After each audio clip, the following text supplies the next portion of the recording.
I want to give all praise and glory to Yahweh Bahasham, Yahweh Shai Bahasham Ha-Rakat Kodash, double honors unto our apostle elders, which rule Great Millstone well, and Shalom to the hopeful elect and the nation of Israel, Wa Abba Babal.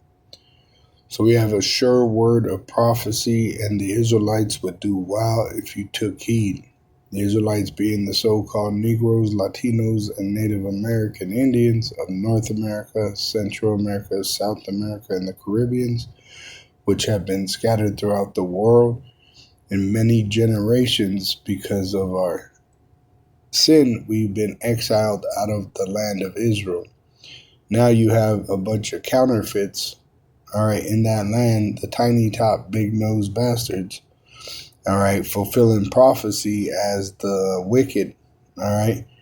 The Israelites are waking up to the truth of being that we are Israelites, and that mercy comes from Yahweh Bahasham, Yahweh Shai. All right, and once again, we had a sure word of prophecy. Now, when the Israelites, the southern kingdom, were in captivity under the Assyrian Babylonian, Nebuchadnezzar, the king of Babylon, received a dream, all right, and his warlocks and witches could not answer his, he required them to tell him of his dream, and they couldn't do it. But Daniel was given the ability from Yahweh through Yahweh Shai to be able to break down his dream, all right. So let me go down. The main point is in the 40s. So let me go down there.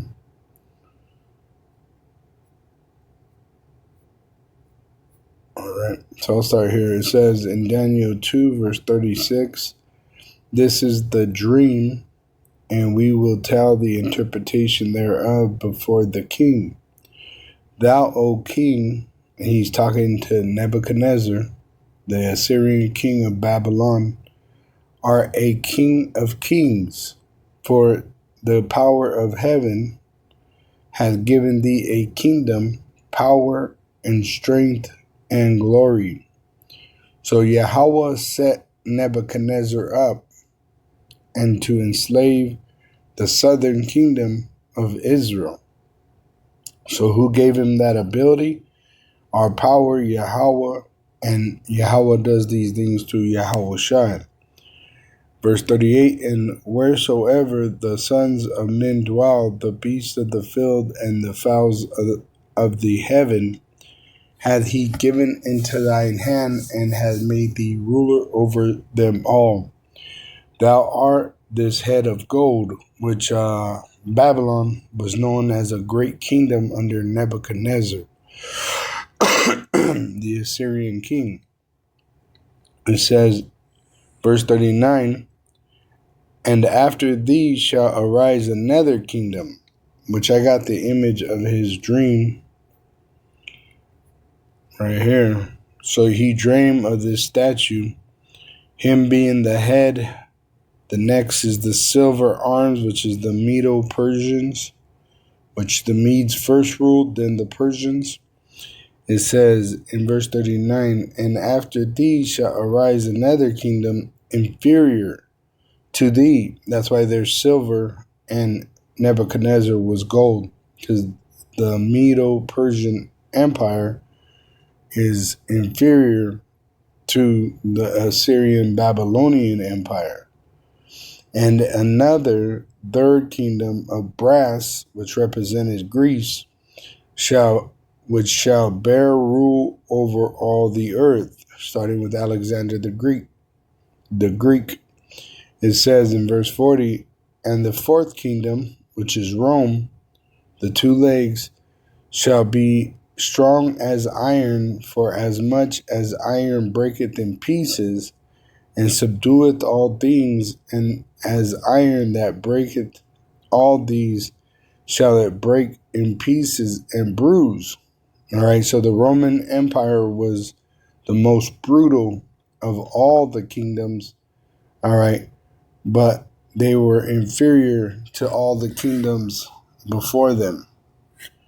which the Lord's prophecy started with the Assyrian Babylonian, then it went to the Medes and the Persians, then the kingdom will go to the Greece, the Greeks under the Alexander the Great and the rest of his men that carried on, and then the Rome. The Roman Empire is the first leg and the second leg. The first leg is the pagan Roman Empire of the ancient world, which conquered the world with the sword and crucified our Lord, Yahushua. The second leg is America, which America is the horde that rides the beast. The beast pertains to the 10 toes, which is the feet. All right? And Yahushua is coming back to destroy these kings. All right? Those 10 toes are represented here in this image by the 7 heads and 10 horns, which is the beast, NATO, which they're European Union, and America is the horde that rides that beast. All right, so we're in the second leg of Rome, being in America, being in captivity under the so-called white race, and they rule the world through the European Union, and they have the teeth of a beast being their military. All right. Now, in the prophecies, this is the end of them. When this beast was to come into existence, this was the sign of their end. All right. It says in Daniel 2, verse 41, and whereas thou sawest the feet and toes, part of potter's clay and part of iron. So you have men, all right, in this beast system, the Edomites, and it's strong and it's weak. The kingdom shall be divided, which they're not confederate, they're divided, that's why Brexit. But there shall be in it of the strength of iron, but they're trying to move like the pagan Roman Empire before, trying to take the earth with the sword. For as much as thou sawest the iron mixed with miry clay, and as the toes of the feet were part of iron and part of clay, so part of it's strong and part of it's weak. They're divided. Their kingdom is divided. So the kingdom shall be partly strong and partly broken, which that was revealed really when the King Charles from London came and visited America, and he was talking about the Tea Party, how they fought over taxes against the King of England, right? So it says, during his April 2026 visit to Washington, King Charles III joked that a splendid dinner with President Trump was a significant improvement on the Boston Tea Party. The comment made at a White House state dinner lightheartedly referenced the 1773 incident where American colonists destroyed British tea. See, so they're divided, and that division still carries on in their heart. All right? It says, verse 43 of Daniel 2, and whereas thou sawest iron mixed with miry clay, they shall mingle themselves with the seed of men, which you have the United Nations, which takes orders from NATO. They're allies to NATO.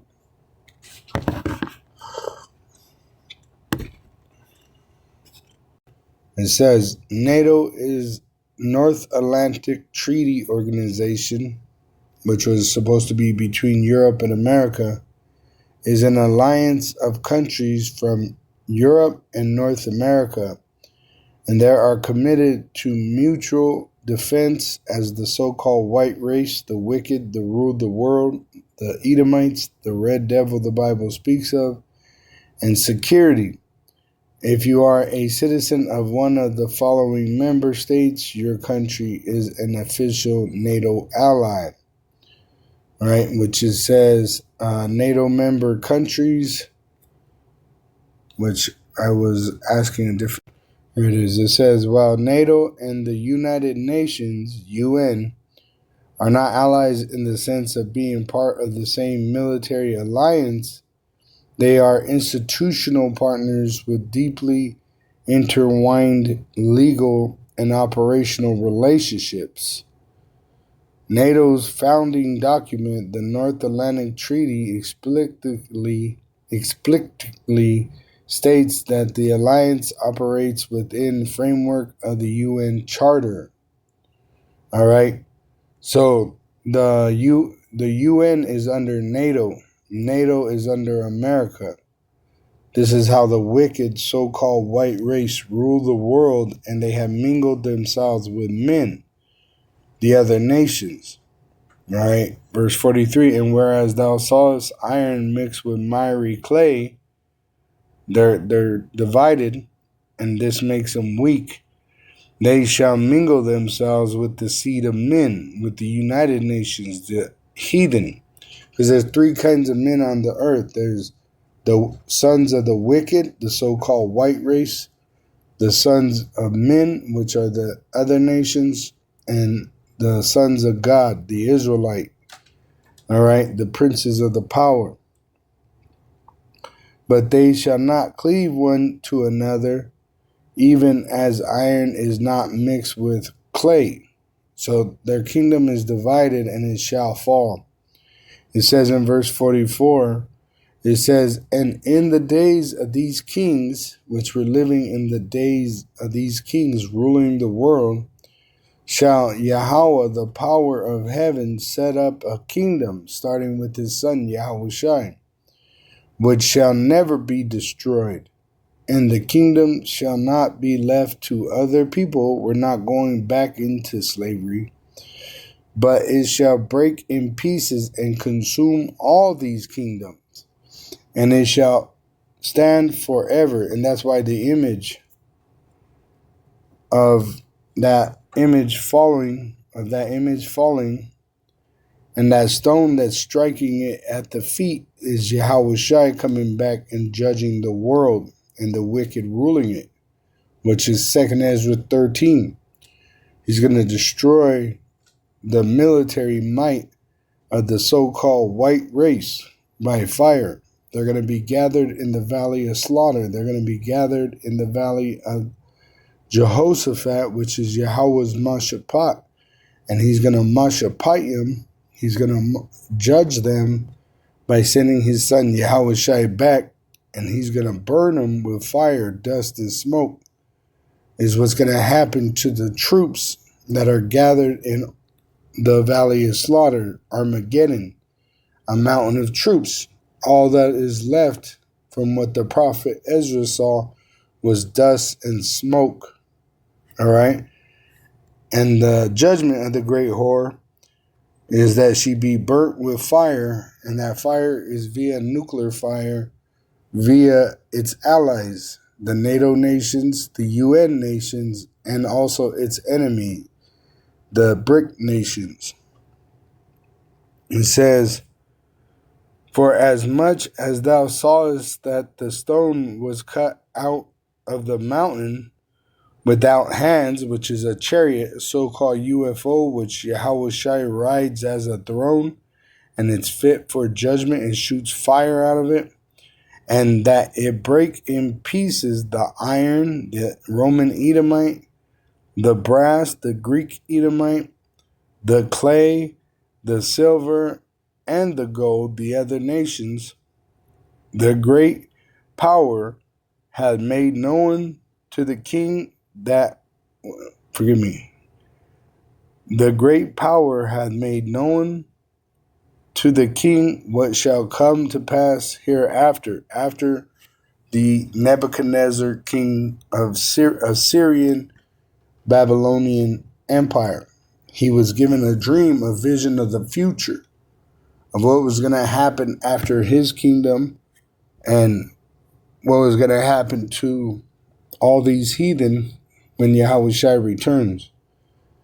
Which he felt the terror of the Lord when he was turned into a beast man when he touched the kingdom of heaven by trying to throw those holy Israelite men into the furnace. Once he did that, he crossed the line, and the Lord made him like a beast. You could read about it in Daniel 4. All right? So the Edomite, the wicked that rule the world today, are confederate, and they want to pretty much make us extinct, try to slaughter especially the prophet that remember they are Israel. So Yahweh is going to send Yahushua back, and he's going to destroy the kingdom of the wicked and their military might and put them in subjection under the Israelite. That is the kingdom that Yahweh, through his son Yahushua, is establishing, and it shall be established forever. It says, the great power has made known to the king what shall come to pass hereafter. So we have a sure word of prophecy, and you would do well if you took heed, because it's playing out in our generation. And the dream is certain, and the interpretation thereof sure. Then the king Nebuchadnezzar, which was a greater king than the king of Babylon the Great. Today, you have Nero 47, which is representation of the king of Babylon, which America is Babylon the Great. All right. But in the ancient world, the original Babylonian kingdom under Nebuchadnezzar, the Assyrian king, when he heard this prophecy from Daniel, he fell down and worshipped Daniel, even though he was a great king. See, the king of Babylon, aka America, is too proud to beg, too proud to ask for forgiveness or anything like that. In fact, they just think they have the most firepower, and that's how they're going to go against the Lord, Yahweh's son, Yahushua, which is the host, the captain of the host of heaven, and he's coming to save the Israelites, who the Edomites think that they could slaughter. All right.